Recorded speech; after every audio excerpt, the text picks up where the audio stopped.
learners, today we are going to talk about human migration. If you go through the syllabus of course on women and economy, you will see that we have a full block on migration. So you can understand how important it is for us to understand various nuances of migration and how it affects women in particular.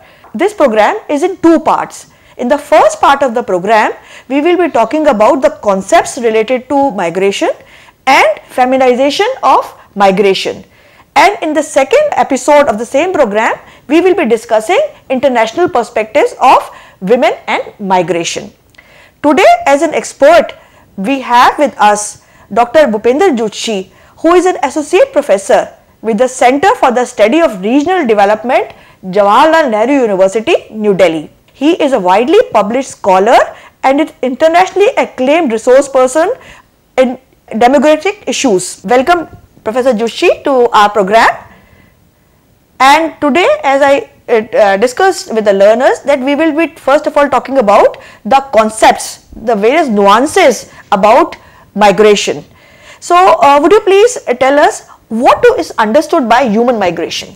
Actually, when we study population of any place, its changes in growth rates, there are three factors which affect the population of any place. One is the births, another is deaths, and the third important component which changes the population of any place is migration. Okay. And this what is migration is when people move from one place of origin to the place of destination for the purpose of residence, either for permanently or for temporarily.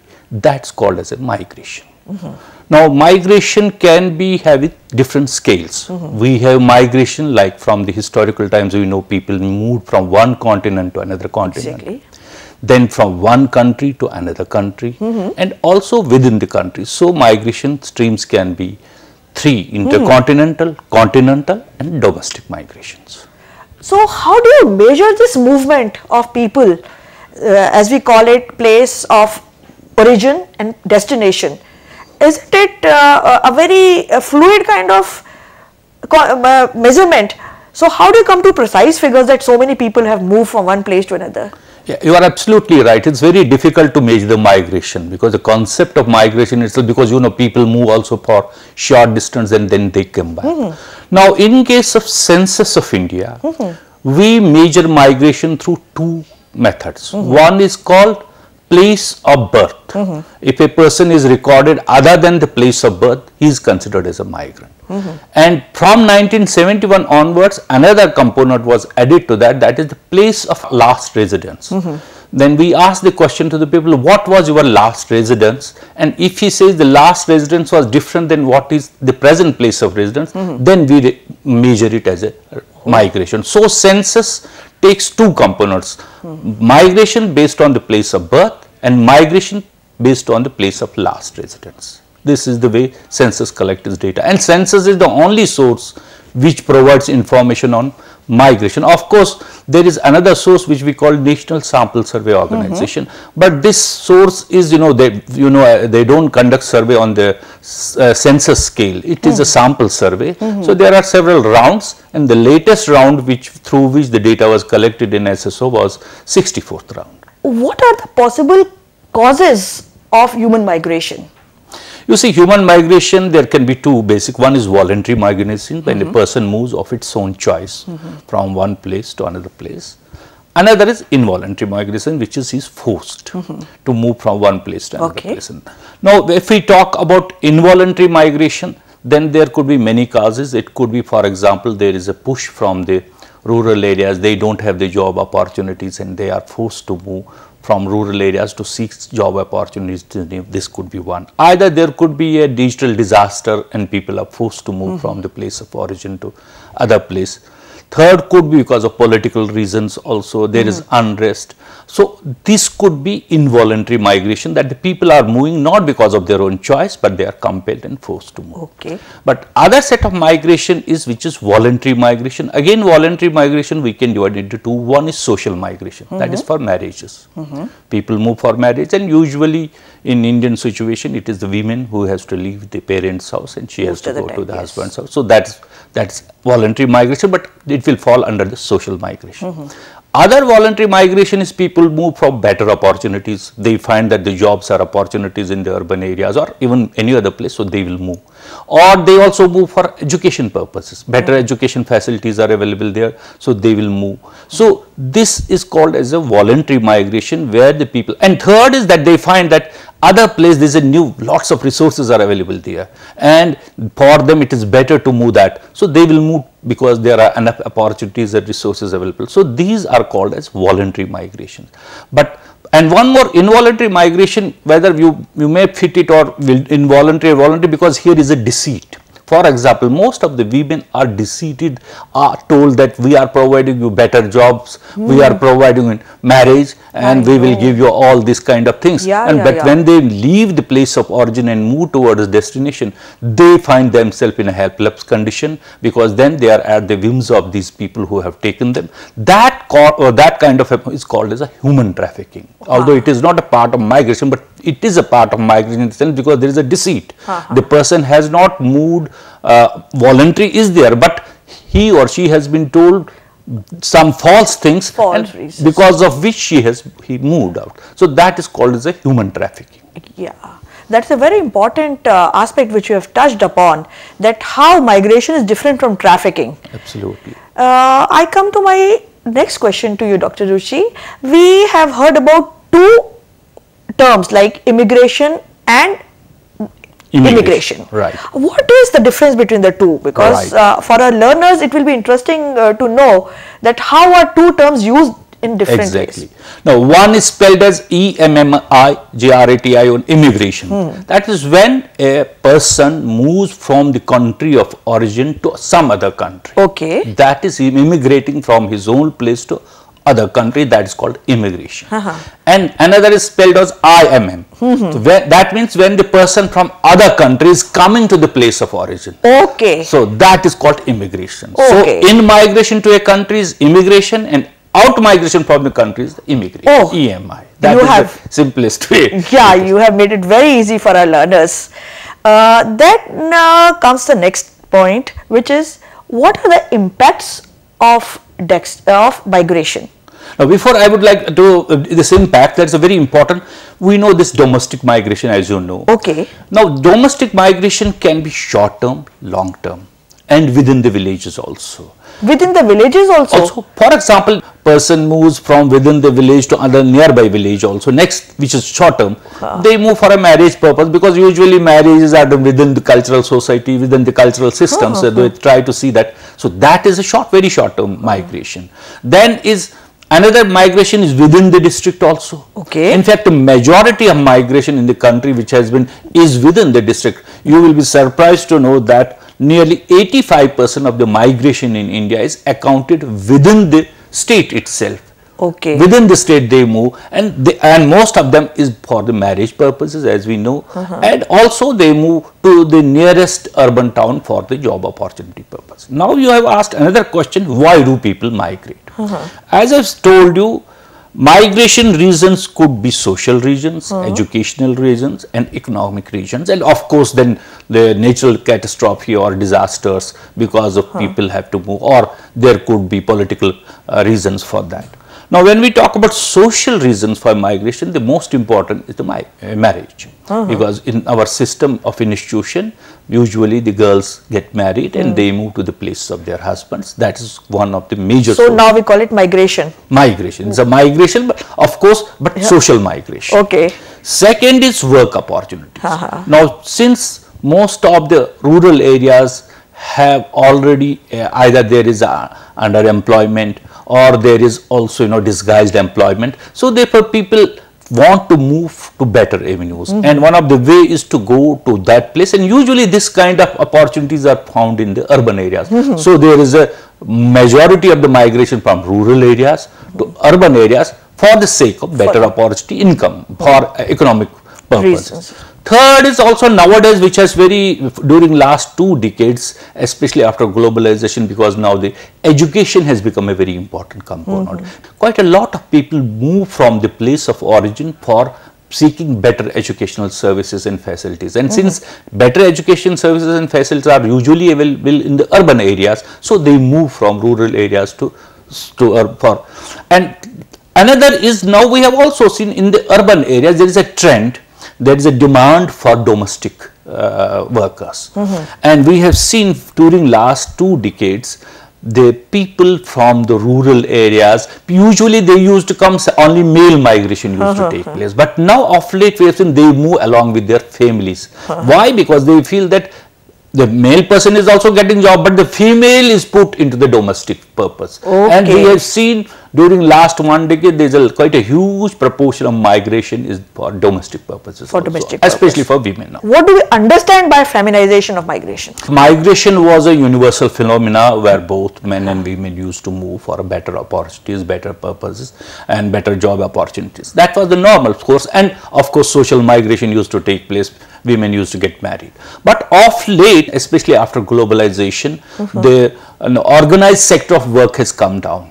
So it is now unorganized sector, at least what we call home-based activities, home-based work. And for this purpose, now these entrepreneurs or the businessmen and the manufacturers, they are looking for a cheap labor. And what is the kind of cheap labor? They usually try to employ women in that, because the women stay at home also and they provide them some kind of a work activity at a very cheaper rate. So therefore, we have seen during last 1 decade, this woman is now migrating in large numbers. One. Second, feminization we have seen, because of the development of certain urban centers and tourism activities also developed. Now there is a demand for sex tourism in some of the cities, and this is a very big market for some of the people. So they usually take girls on the pretext of providing them some kind of job or providing them better avenues, or even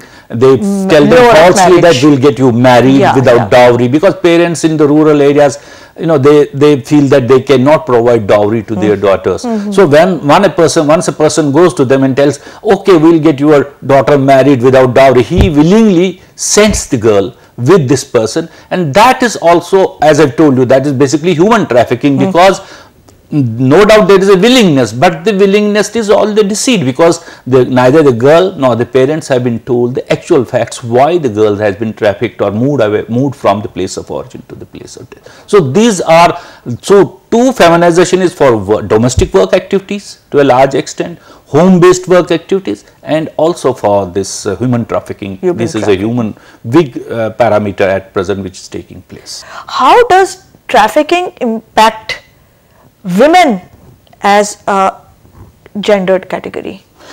You see, what is happening, usually we have seen that the particular age group of women, normally between 15 to 24 people, they are in demand for the human trafficking purpose, for sexual exploitation purposes. So this group of population, which is actually lured by these middlemen, they ask their parents, even they tell themselves also false hopes are given. So they are moved, and when they are moved to unknown areas, with the result, then they are trapped in a situation where they have to forcefully do some acts which they don't want to do. And then their parents also do not have much idea what they are doing, because they don't have their addresses, they don't have where these girls have been taken.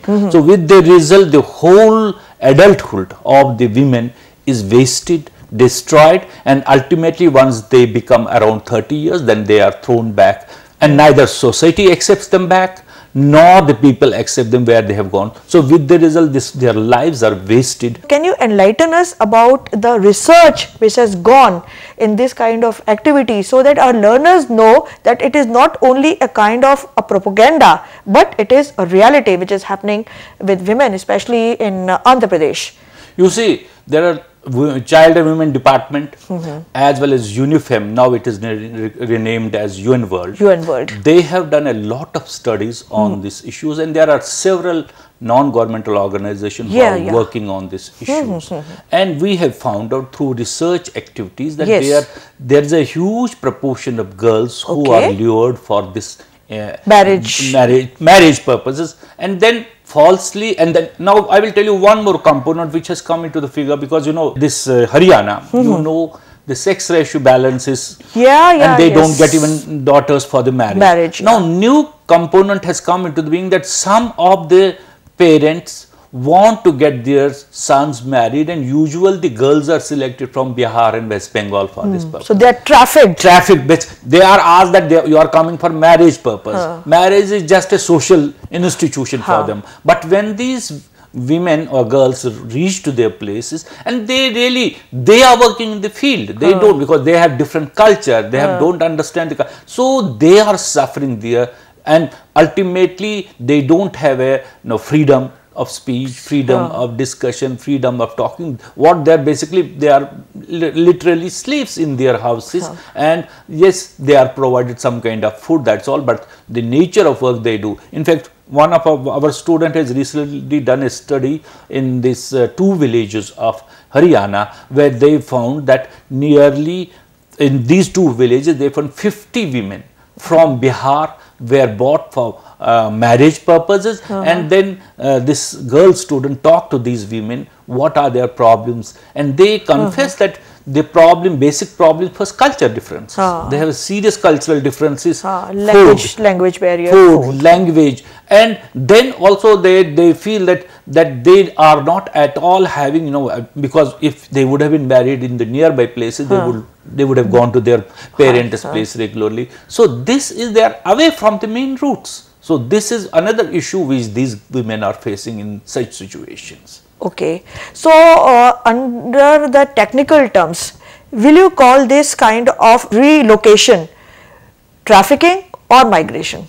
Well, that's why it's the definition is very vague, in the sense that we literally do not, but it's a migration kind of thing. But migration, as I've told you, could be voluntary or involuntary. We are not putting it any of the situations, because they have their parents, but it is ultimately a migration, but traffic migration. Okay. So it's a new category which has emerged, in which the parents are involved, and the girl who is being relocated knows, but she is basically made to behave like a trafficked human being. Other kind of women who are trafficked and used for sexual exploitation, slightly there is a variation between the two, because those girls are forced for sexual exploitation, which is against their wishes. Here in the initial stages they have come with the purpose of marriage, and that was a voluntary for them. But once they have reached to the place, now the status as a married woman should get in a house, they are not getting that kind of a status. So that kind of situation problems they are facing in these new locations. So there is a problem of adjustment, there is a problem of, it will take time. Maybe after some kind of time, as long they live there for longer period, then they might get adjusted. But when the girl comes new, within 4 or 5 years, it is very difficult for her to get adjusted to the new environment, away from the parents, away from their culture. So, and then on top of that, they are being exploited, because ultimately the purpose for which they have got the marriages is for the work condition. They are working in the fields. So that they are exploiting them to a large extent. They are exploiting. That is one of the issue of the feminization of migration of this kind. Which has become a very serious concern. It's a serious concern, especially in states where the sex ratio is low, coming down. Now Punjab and Haryana, they don't get girls for marriage, and they seek girls from other states to come and get married. We have read about newspaper reports that a lot of older men are also getting married to younger girls who have been relocated from northeast parts of the country. What do your studies show about this trend? Because this must also be creating a kind of oppression for a young girl of say 18 years getting married to a widower of 45-50 years old. Yeah, there are some cases reporting in the newspapers, and our research also shows that there is now, this trend is increasing day by day, because the people who have money, they want to flash this money, and on the basis of this, and the basic purpose, I tell you, where from these girls come, you must understand their socio-economic condition. The parents are somehow feeling that the girl is a burden on them. They are unable to provide them dowry and other. So somehow if some middleman goes and tells them, we are going to get you a daughter married without any dowry, without any providing any sort of, you don't have to spend any money. So the parents feel very happy. They do not understand to whom are they the marriage is taking place, and this person also provides the false information. So on the pretext of this, we have seen some reporting, some cases, but there is a lot of research to be done, because we don't have, probably data is not available. Problem in this kind of research is that we don't have any source of data. The only source of data could be researchers who have done some MPhil, PhD work, or otherwise the census does not report that. Now let me tell you one more thing. We have a census reporting. They also find out migration by causes. What are the various causes of migration? And there has been some data available on that. For example, reasons for migration for employment. We have seen that around 14% of migration has taken place because of the employment. They have got better jobs. Then for business, there is around 2% migration. Education, migration counts for 3%. People move because of education. But marriage, as I told you, that's the major component of migration. 44% of the people move for marriage purpose. But if you take this for the women, then it is around 65% women move for the migration purpose. Of course, this migration is a very short distance. Another is because of the migration due to hazardous conditions or due to natural calamities. Of course, that's a very small, and this is can be a this migration takes place, but the person can be returned back also in situation. So we have these various broad types of migrations, and this clearly indicates that one of the serious and now another thing I would like to put, when a people move from the place of origin as to place of destination, now it affects the population composition of both origin places and also at destination. I will give one example. Now suppose working population moves from village, who are in the age group of, let us suppose, 24 to 44 years. Now what will happen? This is a active population who has moved from place A to place B. Now what will happen at place B? You will get more people who are workers. So their dependency decreases. But at place A, where these working people have moved, they have only now old people left. So migration study is very important for the demographers, for the population perspective, and also from the work perspective point of view, because it changes the composition population, and with the change of composition you will have a complete change in the economic structures of both originating place as well as the destination place. So there are both negative aspects of migration, positive aspects of, but it needs an in-depth understanding, in-depth research. What is the reason of migration, whether the migration who have moved to that place, has it helped in to the originating place, or has it, for example, we know people move from Kerala, as you know, they go to for work towards the Gulf countries. Now, and then whatever incomes they earn, this money comes back to the India, and there is a larger development taking place in the Kerala place. So when we talk about migration, it has both positivities, negativities. Now for example, in the urban areas, what is the serious issue of rural to urban migration? We have got urbanization rate is increasing, but slums, the slumization is increasing, and now what is the quality of life in urban areas is deteriorated. So, and if suppose there are skilled people who are moving, then it's okay. But if there is a migration without, and that's why, you know, you have two streams of migration. One is called pull migration, and another is called push migration.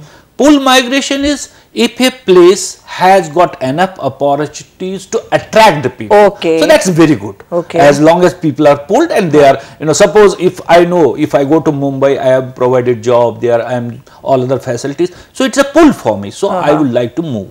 But another migration is called pushback migration. It's not that I am moving to Mumbai, not in the hope that I have got job, but because I don't have anything at my originating place, so I go to the destination place, and there I create problem both for the natives as well for myself, because nothing is available. For housing is a big issue there is traffic congestion, all these so many problems take place in the urban area. So that issue is also one of the serious issues of my consequence of migration. So you would like to sum it up as that pulls of migration is a positive aspect. Absolutely. And pushes of migration is the negative or aftermath of migration. Thank you so much, Dr. Joshi, for being with us today, and you have really enlightened our learners about very fine nuances of migration which might not have occurred to them while reading through the material. And I hope today's discussion our learners will get an in-depth insight into the causes, impacts, and most importantly, what is migration. Thank you so much for being with us today and taking out time to be with us in the studios. Thank you very much.